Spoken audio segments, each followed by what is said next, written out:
ஜெயலலிதா முதலமைச்சராக இருந்தபோது அரசு பல்கலைக்கழகங்களில் முதலமைச்சர் வேந்தராக்கும் தீர்மானத்தை திமுக எதிர்த்ததாக அதிமுக முன்னாள் அமைச்சர் வைகை செல்வன் குற்றம் சாட்டியுள்ளார். காஞ்சிபுரம் மாவட்டம் ஸ்ரீபெரும்புதூரில் அதிமுக சார்பில் தண்ணீர் பந்தல் திறப்பு விழா நடைபெற்றது.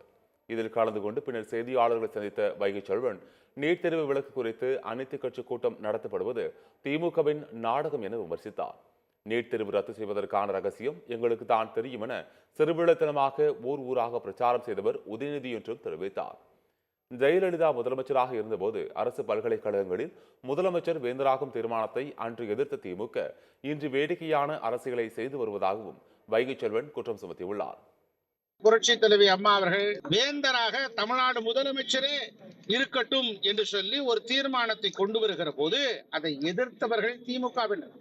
அதை எதிர்த்தது அன்றைய முதலமைச்சர், அன்றைய எதிர்கட்சியில இருந்த திரு மு கருணாநிதி அவர்கள். ஆக அப்போது ஒரு அரசியல், இப்போது ஒரு அரசியல் என்று சொல்கிற வேடிக்கையான அரசியலை திமுக செய்து வருகிறது.